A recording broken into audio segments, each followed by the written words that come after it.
Salve pessoal, aqui é o João da Alguma Coisa Eu Sei, tudo beleza?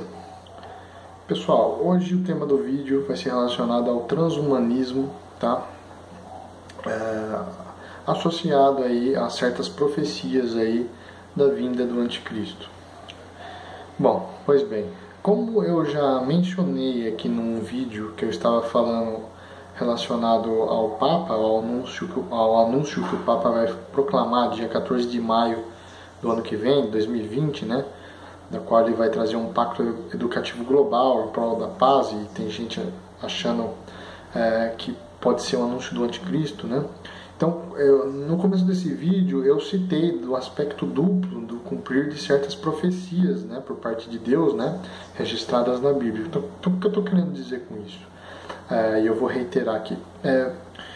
Mais especificamente, quando a gente pega o aspecto daquela profecia do terceiro templo de Jerusalém, que deverá ser reconstruído, e é lá que vai se assentar o anticristo, quando a gente vê a passagem que fala relacionada a isso, né, que tal ser, entidade, pessoa, líder, se assentaria no trono no templo de Deus, né, e falaria ser Deus, falaria depois abominações contra Deus e tudo mais, né? Quando a gente lê isso e a gente já associa com o terceiro templo de Jerusalém, com a reconstrução iminente desse terceiro templo, e isso está correto, não quer dizer que é só isso. Tem um outro cumprir atrelado a isso, nessa profecia. E esse outro cumprir é o quê? É aquilo que eu expliquei, que eu comecei explicando. O templo de Deus também é o corpo das pessoas. Depois do sacrifício do Cordeiro Eterno de Deus, Jesus Cristo, no madeiro da cruz, e a ressurreição no terceiro dia, nós, que é o que o Evangelho proclama, né? É a mensagem do Evangelho, nós passamos a ser o templo de Deus. Nós passamos a ser o templo de habitação de Deus. Então, quando a gente fala na Bíblia, na profecia, que o anticristo vai se assentar aí no templo de Deus, é tanto na questão da reconstrução do terceiro templo, quanto na questão do corpo humano. Então, nesse aspecto, para receber ele, um ser que será energizado diretamente por Satanás, há de se ter uma alteração genética, vai ter a mudança do DNA humano. Só que isso não vai ser de uma maneira imposta, de uma maneira como essas pessoas não aceitem isso, elas vão querer isso. Porque qual é a proposta dessa nova geração aí? Tornar a nova ciência, vamos dizer assim, tornar os humanos seres humanos, tá? Há lá histórias de quadrinho mesmo, há lá Marvel, DC Comics, há lá Liga da Justiça, há lá Superman, super-humanos mesmo. Então, como eles vão fazer isso? Eles vão dar um upgrade aí no nosso DNA. E como? Através dessas novas tecnologias, através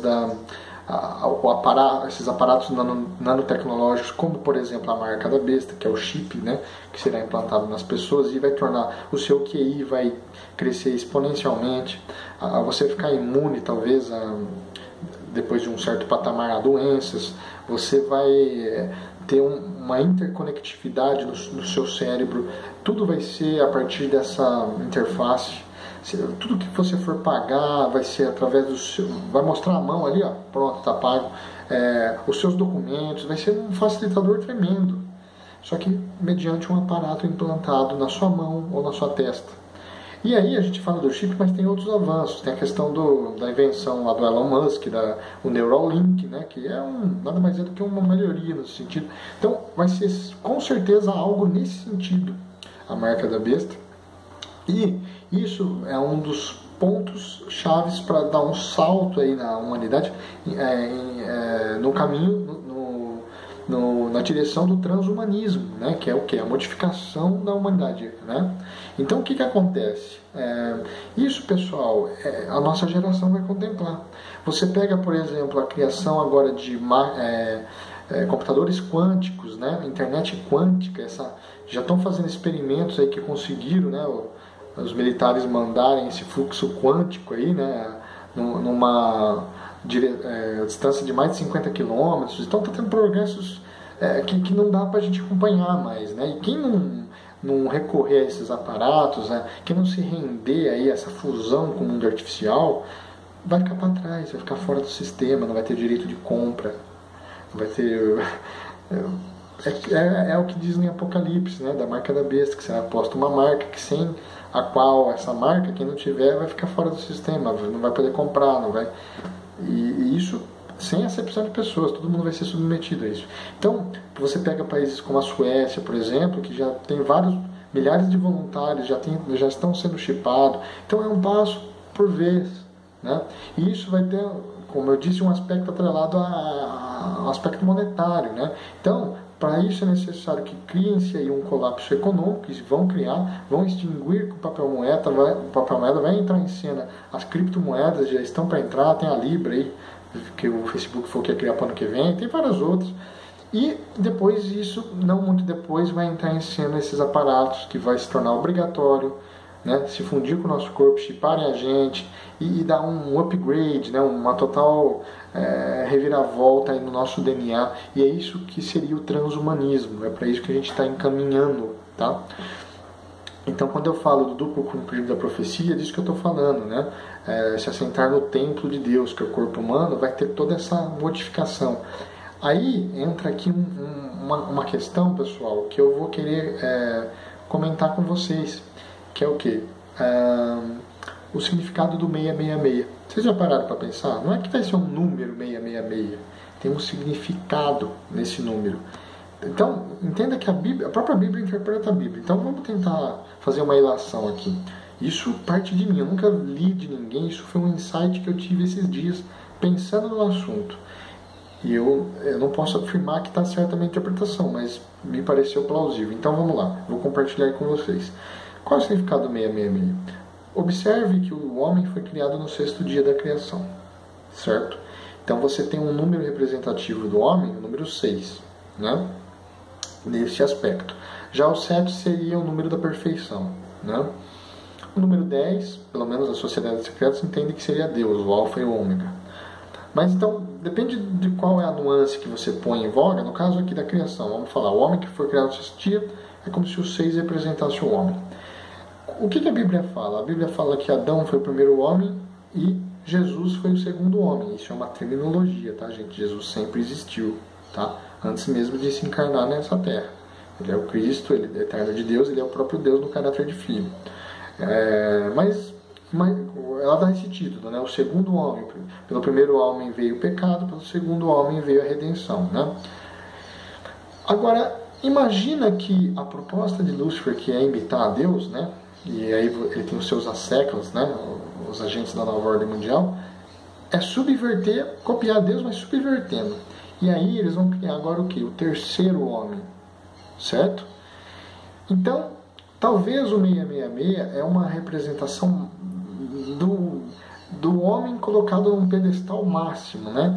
É um momento da qual o homem vai ser proclamado o próprio Deus, o Deus de si próprio, né? Autônomo, independente do Deus Criador, né? Distante do Deus Criador.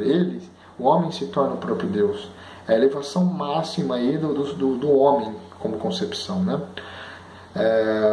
E quando eu digo homem, eu não estou falando, eu estou falando da espécie humana, tá? Então aí que entra a questão de super-humanos, deuses aqui na Terra, né? Através de melhorias genéticas, e você vai ter uma comunicação, uma interface com computadores quânticos, acesso a informações outrora jamais tidas, né? Nesse nível, né? Então é uma coisa assustadora que está vindo por aí. E para mim, o significado do 666 vai de encontro com algo nessa interpretação. Que esses dias, pensando assim no assunto, me deu esse insight na cabeça. Falei, opa, deixa eu falar no canal. E aí eu estou trazendo para vocês essa minha interpretação, tá? Agora, então, dando sequência aqui, a questão do transhumanismo isso é um fato, cara. Isso por isso que eu digo, a nossa geração não vai morrer de velhice. Tá? A minha geração não vai morrer de velhice. A gente vai, se a gente não morrer por outra causa, outro motivo antes, a gente vai presenciar todo esse cenário, né? A não ser, tá? E eu creio nessa possibilidade que eu vou falar agora, a não ser que aquilo que eu já disse aqui no canal, e eu vou abordar em outras vezes também, a não ser que a visão pré-tribulacionista das interpretações de Apocalipse esteja correta, que é a que Jesus arrebata os eleitos, os salvos, antes do governo do anticristo. E aí o pau fica torando na terra. Se essa interpretação estiver certa, aí você tem que torcer para você ser um salvo. E aí, por isso que eu digo, eu estou te dando essas informações, mas não paute sua vida presa, perseguindo essas informações. Eu, por acaso, tive um momento da minha vida que fiquei muito nisso, né? E hoje eu tenho as informações guardadas aqui. Mas você tem que se ocupar com Cristo. Você tem que se ocupar com o Evangelho, com a Palavra de Deus. De mal já basta o mundo, que está toda hora te mostrando isso. Mas se ocupe com a Palavra de Deus, se ocupe com as Escrituras, se ocupe com o amor de Deus, se ocupe com Jesus. Tá? Essa é a dica que eu dou para vocês, porque é nele que vocês serão salvos. É nele que nós seremos salvos. É nele que nós somos salvos. Tá bom? Mas é uma batalha que ele vai travar. Mas como a informação nunca é demais, estou trazendo aqui para vocês, porque é para isso que está se encaminhando aí esse nosso mundo aí. E para mim isso é o convergir para todas as profecias aí, né, desse cenário que eu não posso mais nem chamar de futuro, porque está aí ao nosso lado. Tá bom? Bom, então é isso, a mensagem é essa. Peço que, se gostaram, que curtam, que compartilhem, que se inscrevam no canal e até a próxima, pessoal.